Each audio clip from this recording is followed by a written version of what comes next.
Akala ko yung pinakamalawak na karagatan sa buong mundo. May 100 kilometro lang ang layo nito mula sa pinakamalalim na...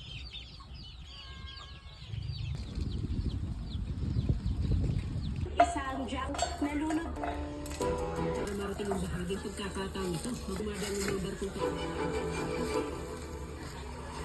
At maya na ang dating at alis ng mga baras. Kung tayo dadaong sa 15 to 20 minutes. Sa dami ng mga lugar na pinuntahan. Aba naman sa kasalukuyang kaganapan sa probinsya, agad naman ang kakaibang strukturang nakapal. Ito po ngayon ay Algeria Bashir.